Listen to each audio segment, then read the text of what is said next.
আসসালামু আলাইকুম। Welcome back to my channel. আপনারা সবাই কেমন আছেন? আশা করি ভালো আছেন। আল্লাহর অশেষ রহমতে আল্লাহ যেমন রাখছে সব মিলিয়ে ভালো আছি। আমি হাফসা বলছি চাঁদপুর থেকে। আমি বিজি থাকার কারণে আপনাদেরকে শুভ নববর্ষের শুভেচ্ছা জানাতে পারি নাই। আসলে হ্যাপি নিউ ইয়ারটা আমার জন্য শুভ না। সবাই দেখি কত হাসি ঠাট্টা মজা করে, আমার সেটা সম্ভব হয় না। আপনারা সবাই একটু দোয়া করবেন আমার আম্মুর জন্য।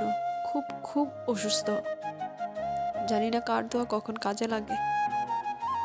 আর যেটা 23 সাল গেছে সেটাও আমার জীবনে ধাক্কা দিয়ে গেছে। কত আপন মানুষ হারাইছি, সেটা বলার মতো না। আপন মানুষ হারানোর কষ্টটা যে কত, যার হারা সেই জানে। তো ভাবছি আল্লাহ 23 সাল যেহেতু গেছে, 24 সাল যেন আমার জীবনে এমন না হয়। বাট 24 সালটা এমনই হয়ে আসছে। প্রথমের দিন থেকেই আমার আম্মু অসুস্থ। আম্মু হসপিটালে ভর্তি, এখনো পর্যন্ত ভর্তি। বাট ভিডিও তো দিতেই হবে, অনেক দিন হয়েছে দিচ্ছি না, সেজন্য ভাবলাম ভিডিওটা দেই। কালকে আমি ভিডিওটা এডিট করে রেখে দিছি, জাস্ট ভয়েস ওভারের জন্য দেই নাই। পরে ভাবলাম আজকে ভয়েস ওভার দিব না, এভাবেই দিব। তারপর ভাবলাম না, ভয়েস ওভারটা দেই। আসলে আমার মুখ দিয়ে কথা বের হচ্ছে না। এটা কিছুদিন আগের ভিডিও, শেয়ার করতেছি। মন ভালো না তো, সেজন্য ভিডিও শেয়ার করা হয় নাই, আর ভিডিও করাও হচ্ছিল না। সো সেই ভিডিওটাই আপনাদের সাথে এখন শেয়ার করতেছি। আমার মন একদমই ভালো না।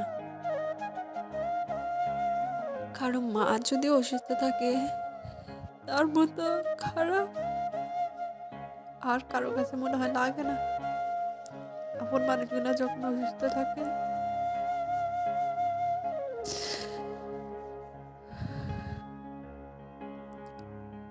আমি একটা বার্থডে গিয়েছিলাম আমার খালতো ভাইয়ের। সো সেই ভিডিওটাই শেয়ার করা হয়েছে আপনাদের সাথে। এই কেকটা আমার বোন গিফট করছে, আরেকটা কেকও নিয়ে আসছিল, ওটাও কেটে খাওয়া হয়েছে।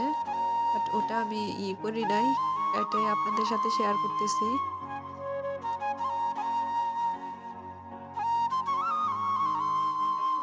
আব্দুল হাসিব খুবই খুশি, কেক কাটতেছে সেই জন্য।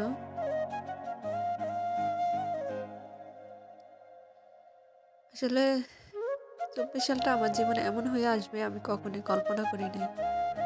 আমি সবাইকে ঠিকমতো শুভেচ্ছাও জানাতে পারি নাই হ্যাপি নিউ ইয়ারের। আমার মন এতটাই খারাপ, মানে আমি কি বলবো, সবাই দেখি কত আনন্দ কত কিছু, কিন্তু আমার ভাগ্যে সেটা নাই। আমি যা আনন্দ করবো, একটা বছর হলে আরেকটা বছরে মানুষ খুব আনন্দ করে, আমার সেটা সম্ভব হয় না। 23 সালটাতে খুব কষ্ট পাইছি, অনেক আপন মানুষ হারাইছি। চিন্তা করছি 23 সালটা গেছে তো গেছে, এটার মতো যেন 24 সালটা না হয়। আল্লাহ তুমি সেটাই করো। আর আপনারা সবাই একটু দোয়া করবেন ওর আম্মু যেন তাড়াতাড়ি সুস্থ হয়ে যায়। আসলে আমি কিন্তু চাই না কান্না করতে, কেন জানি আমার চোখের পানি চলে আসে।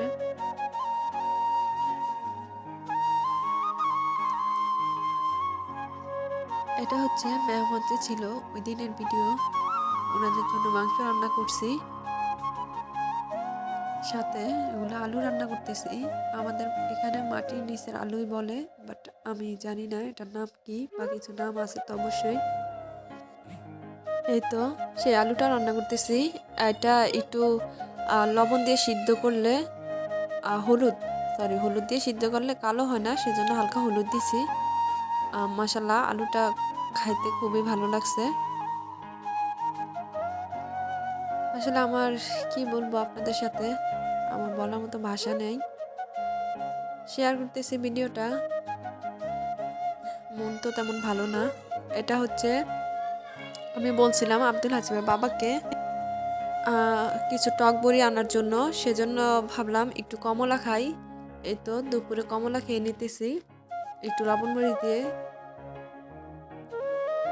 একটু টক ছিল তো, আর টক কমলা কিন্তু লবণ মরিচ দিয়ে খেলে খারাপ লাগে না, সেজন্য লবণ মরিচ দিয়ে খেয়ে নিতেছি।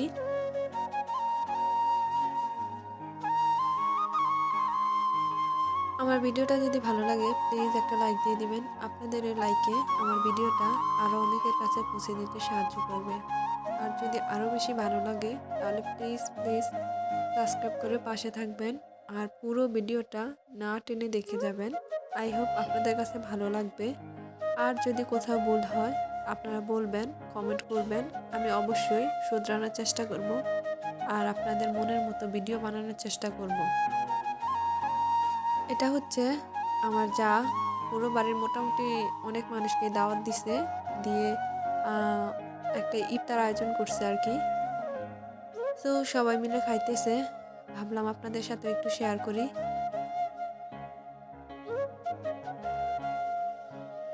আর আমার হাজব্যান্ড পরবর্তীতে রাত্রেবেলা বড়ি নিয়ে আসছে, সেই টক বড়ি নিয়ে আসছে, সেই বড়িগুলো আবার মিক্স করে এখন দেখি খাই।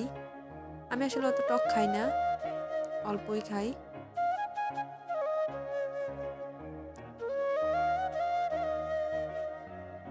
আর এই তো খেয়ে নিতেছি,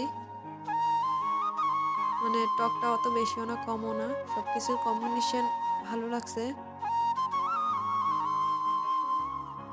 এই তো আপনাদের সাথে শেয়ার করতেছি, মন দিন একদমই ভালো লাগতেছে না। আর এটার কিছু কমলা ছিল, সেটাও আছে বাটির মধ্যে।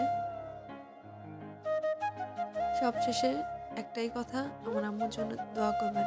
আমার ফ্যামিলির কিছু হলে আমি যে কি করবো আমি জানি না, আমার যে কি হবে, পাগল পাগল লাগতেছে। ভিডিওটা এখানেই শেষ করতেছি।